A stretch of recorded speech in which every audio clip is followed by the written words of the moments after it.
All right, so are you ready to dive deep into one of the most talked about figures in modern history, Oh, absolutely. Donald J. Trump? You guys requested this one, and to be honest, I can see why. yeah, this is a guy who's gone from real estate to reality TV to the White House And back again. twice. Yeah. Yeah, so how did he pull that off? That's what we're here to figure out. I think what's really fascinating is that, his journey, it isn't this straight climb to the top. Mm. There's bankruptcies, there's scandals, there's all these controversies, Mm-hmm. yet he just seems to bounce back, like Yeah, like stronger every time. stronger each time. It's like he thrives on the chaos. It's like he's playing by a completely different set of rules. But let's rewind all the way back to the beginning. Okay. Before, The Apprentice, before the Make America Great Again hacks. He was born in Queens, New York, June 14th, 1946. Not exactly the image that comes to mind when you think of the Trump brand, right? That's right. Queens is an outer borough, kind of far from the glitz and glamour of Manhattan. Yep. But his father, Fred Trump, was already a successful real estate developer. Okay. So young Donald grew up on construction sites, learning the family business firsthand. Okay, so maybe the apple doesn't fall far from the tree. But there's this other, key piece of his early life. Military school. Oh, yeah? He was sent to the New York Military Academy at 13. What kind of impact do you think that had on him? It seems like it really instilled a sense of discipline, definitely a sense of competition. He learned to operate within a strict hierarchy, follow orders, but also strive for excellence. Yeah. Or at least, His version of it. yeah, his version of it, exactly. I can see how that environment would mold someone who's always aiming to be top dog. Absolutely. But it wasn't all just marching and drills. He goes on to Wharton School at the University of Pennsylvania, graduates with an economics degree. So he's got the business smarts to back up that, that bravado. Exactly. And, in 1971, he takes over the family business. He renames it the Trump Organization. And this is where we really see his ambition kind of take off. He shifts focus from middle-income housing to luxury properties, primarily in Manhattan. Oh, wow. It's a very deliberate move to align himself with wealth and prestige. It's like he's already building a brand even before personal branding was a thing. Absolutely. Right. Yes. And speaking of branding, let's talk about his first major solo project, the Grand Hyatt New York. Oh, yeah? He took this aging, rundown hotel and just turned it into this symbol of luxury. Yeah, this project really showcases his talent for, reinvention. He understood the power of image, of creating something aspirational, and that's a theme we're going to see repeat throughout his career. From there, it's like he's on a roll, building casinos in Atlantic City, golf courses around the world, even buying the Miss Universe pageant. Well, it's yeah. all about expanding that Trump empire. Exactly. But, there's this other side to the story, right? The bankruptcies. Yeah, it's important to acknowledge those setbacks. The casinos in particular ran into trouble. But even in those moments of crisis, he managed to kind of spin the narrative, portray himself as a risk taker who learns from his mistakes. Yeah, it's almost like he turns those failures into another part of his brand. Right. Right, like proof that he's not afraid to fall down as long as he gets back up. Right. And that brings us to, I think, a pretty pivotal moment, The Apprentice. This is where he goes from businessman to household name. Yeah, The Apprentice was a masterstroke. It allowed him to reach this massive audience, and that really solidified his image as a successful businessman. And, it wasn't just about entertainment. He was cultivating this persona that would later prove incredibly valuable in politics. The decisive leader, the deal maker, the guy who tells it like it is. He understood the power of media, of connecting with people on an emotional level. And that skill, honed over years of reality TV, would become a key factor in his improbable rise to the presidency. So in 2015, Donald Trump, the reality TV star, decides to run for president. Did anyone see that coming? It seemed like a long shot, to be honest. Yeah. He announced his candidacy with that slogan, "Make America Great Again." Yeah. A simple but very powerful message that resonated with a certain segment of the population who just felt ignored and left behind. He was the ultimate outsider candidate. Absolutely. A businessman with zero political experience going up against all these seasoned politicians. Yeah, but somehow it worked. It did. His victory in the Republican primaries was a testament to the power of populism and his ability to connect with voters on an emotional level he tapped into this sense of anger and frustration, positioning himself as the strong leader who could fix a broken system. And then 2016, he does the unthinkable. He defeats Hillary Clinton and becomes the 45th president of the United States. It was a stunning upset, and one that really exposed these deep divisions within the country. His win was a rejection of the status quo, a sign that the American political landscape was undergoing a seismic shift. Okay, so Trump is president. His first term is, Eventful. well, yeah, let's just say eventful. To put it mildly, his presidency was marked by a series of dramatic events, policy changes, and, of course, nonstop controversy. We had tax cuts, judicial appointments, trade wars, a global pandemic. It was a whirlwind of activity, and not all of it was well received. His approach to foreign policy, in particular, was often unpredictable. He withdrew the U.S. from several international agreements, imposed tariffs on goods from China, and met with North Korean leader Kim Jong-un. It was a very, very America-first approach, focused on what he perceived as immediate benefits for the U.S., even if it ruffled feathers on the world stage. Right. And then, of course, there was the January 6th Capitol attack. That was a dark day for American democracy. It was. After losing the 2020 election to Joe Biden, Trump refused to concede, made all these claims of widespread voter fraud without evidence. He encouraged his supporters to fight the election results, and on January 6th, a mob of those supporters stormed the Capitol building in an attempt to prevent the certification of Biden's victory. It was a shocking, disturbing event. Absolutely. That really highlighted the fragility of democratic institutions and the potential consequences of political rhetoric. It was a culmination of the division and the anger that had been building throughout his presidency, and it left a lasting stain on his legacy. So after all that, Trump leaves office January 2021. But as we know, the story is far from over. What happens next is even more improbable than his initial rise to power. That's right. Despite facing numerous legal challenges, including 4 criminal indictments. Wow. And, a historic conviction for falsifying business records. Really? Trump remained a powerful force in American politics. He never really left the spotlight, did he? No, not really. He continued to hold rallies, endorse candidates, dominate the news cycle, and then, in a move that I think surprised almost everyone, he announced his candidacy for a second presidential term. It was an unprecedented situation. A convicted criminal mounting a successful presidential campaign. But Trump had defied expectations before, and he was about to do it again. He won the Republican nomination for a second time, setting up a rematch against Joe Biden. The campaign was as bitter and divisive as you might expect, with both sides accusing each other of, threatening the very fabric of American democracy. So, in the end, Trump prevails. He did. On November 5th, 2024, he defeats Biden in a close but decisive election. And now, here we are, just weeks away from his second inauguration. At 78 years old, Donald Trump is set to become the oldest president in American history and the first to serve non-consecutive terms since Grover Cleveland. It's a truly remarkable story, and it raises some very important questions about the future of American politics. Absolutely. And the country's role on the world stage. Trump's return to the presidency signals a profound shift in the political landscape, and it's going to be fascinating to see how this next chapter unfolds. We've covered a lot of ground here, but you know what? This is just the tip of the iceberg.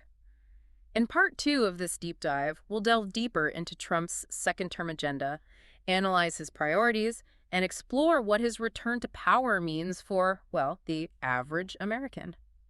Welcome back to our deep dive into the world of Donald Trump. Yeah, it's been quite a journey so far. It has. Revisiting his path to the White House, not once, but twice. I know, it's remarkable. It is. It's like a political sequel that no one saw coming, especially given everything that happened during his first term. Right. And now he's back in the Oval Office facing a whole new set of challenges. So what's on his agenda this time around? What are his top priorities for the second act? Well, it's still early, in the second term, but we're already seeing some pretty clear patterns emerging. I mean, he's definitely doubling down on a lot of the policies that defined his first 4 years. Okay. But with, I'd say, a more seasoned approach. You could say he's learned from his past experiences, both the successes and the setbacks. All right, so let's break it down. What are some of the key areas he's focusing on? One major area is the economy. He's pushing hard for continued tax cuts, deregulation, and what he calls fair trade deals, which often translates to, more like protectionist policies aimed at boosting American businesses and manufacturing. It's that America First agenda he campaigned on, right? Precisely. Putting American interests, especially economic interests, front and center. Okay, what about inauguration? Yeah, he's also maintaining a very firm stance on that, advocating for stricter border control and limits on both legal and illegal immigration. Right. This was a core issue for him during his first campaign, and it seems to be like a defining aspect of his political identity. And what about foreign policy? His first term was, well, let's just say it kept everyone on their toes. Oh, there's no denying that. Yeah. His approach to foreign policy has always been, well, more assertive, less conventional. He's been openly critical of international organizations like NATO and the World Trade Organization, claiming, they don't serve American interests. He's also pulled the U.S. out of several international agreements, like the Paris Climate Accord and the Iran nuclear deal. So it seems like he's prioritizing bilateral relationships over multilateral ones. Yeah, that's a good way to put it. He's cultivated strong relationships with leaders like Israeli Prime Minister Benjamin Netanyahu. Okay. And he's taken a more cautious approach with countries like China and Russia. It's definitely a more transactional approach to foreign policy, like focused on what he sees as direct benefits for the U.S., regardless of traditional alliances or global norms. And that approach, as you can imagine, has sparked a wide range of reactions, from the international community. Yeah. Some allies are worried about his unpredictability and his willingness to act unilaterally, while others appreciate his strong stance against what they perceive as threats to global security. Right, right. It certainly created a more volatile and unpredictable global landscape. I think that's fair to say. So we've got the economy, immigration, foreign policy. What other issues are high on Trump's agenda this second term? Well, he's also put a lot of emphasis on energy independence. Okay. Pushing for increased domestic production of oil and gas. He's a staunch supporter of the Second Amendment and has repeatedly vowed to, protect gun rights. And he's continued to appoint conservative judges to federal courts, at all levels, solidifying a trend that began during his first term. So it sounds like he's kind of building on the foundation he laid during his first presidency, but with maybe a more experienced hand on the wheel this time around. That's a fair assessment. But we also have to acknowledge that, the political landscape has shifted significantly since his first term. The country's even more divided now than it was in 2016, and the political climate is incredibly charged. And of course, there's the elephant in the room, his criminal conviction. It's unprecedented for a sitting president to have a criminal record, and it's hard to predict how that will ultimately impact his ability to govern effectively. It's certainly a unique situation. Some argue that it weakens his authority and makes it harder to gain support for his policies, while others believe it further strengthens his appeal among his base, who see him as a fighter against a corrupt system. It's almost like the rules of traditional politics don't apply to him anymore. Right. He's broken the mold, and we're in uncharted territory. Absolutely. I think a lot of people are wondering, what does this all mean for them, for the average American? What are the tangible effects of Trump's policies this second term? Well, it really depends on who you ask. I mean, his supporters are likely to view his reelection as a validation of their values and beliefs. They're hopeful he'll deliver on his promises to, revitalize the economy, strengthen national security, and restore America's global standing. They see him as a decisive leader who's not afraid to challenge the status quo and put America first. Yeah. Even if it means disrupting traditional norms. Right. And on the other side, you have his detractors who are deeply concerned about the direction he's taking the country. Yeah, they fear his policies will have negative consequences for the environment, erode democratic institutions, and exacerbate social and economic inequality. They see him as a polarizing figure. Yeah. Who's more interested in consolidating power than serving the best interests of all Americans? Exactly. It's a stark contrast. It highlights the deep ideological divisions that are driving our political discourse these days. It's almost like we're living in two different realities, two different versions of America. And those realities seem to be drifting further apart with each passing day. So where do we go from here? What can we expect from the remainder of Trump's second term? It's hard to say for certain, but I think it's safe to assume he'll continue to be, a disruptive force, both in domestic and international affairs. He's shown no indication of softening his stance or compromising on his core beliefs, and he's likely to face even more pushback from his opponents now that he's back in power.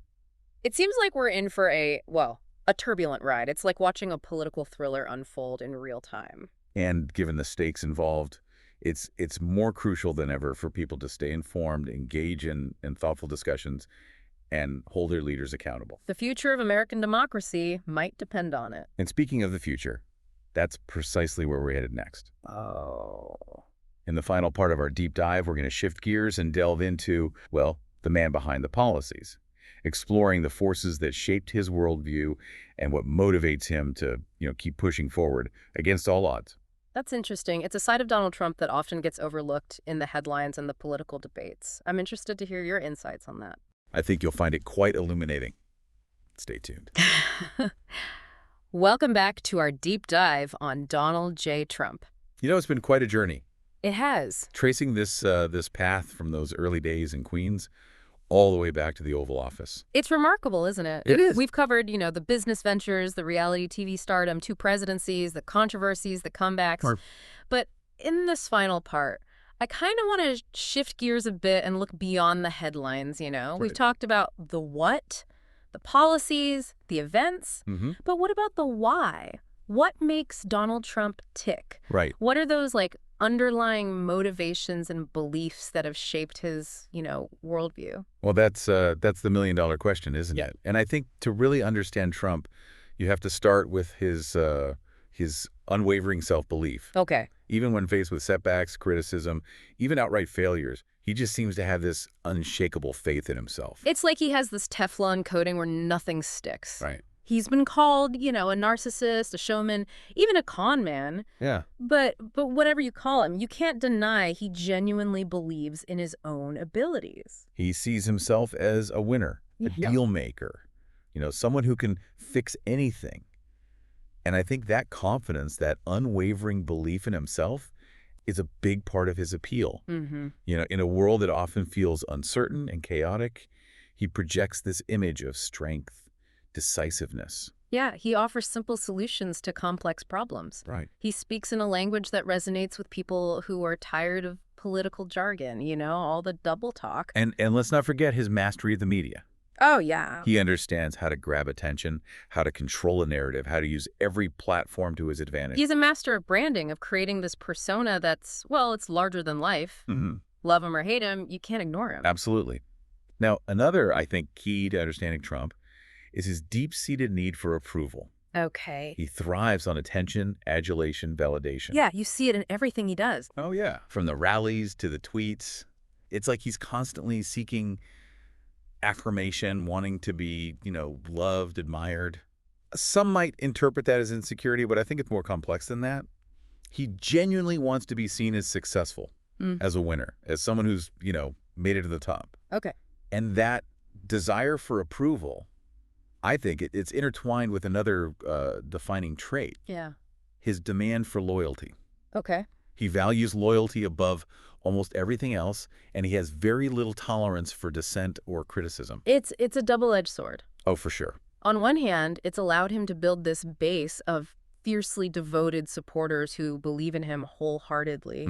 But on the other hand, it's led to accusations of, cronyism, a lack of accountability, Right. an inability to accept responsibility for his own mistakes. He tends to surround himself with people who tell him what he wants to hear rather than what he needs to hear. And that can be a dangerous recipe, especially for someone in a position of such immense power. It's fascinating, isn't it? It is. This combination of traits, the confidence and the insecurity, the desire for adulation and the demand for loyalty, it's this paradox that makes him both compelling and incredibly frustrating. Yeah, I think that's a good way to put it.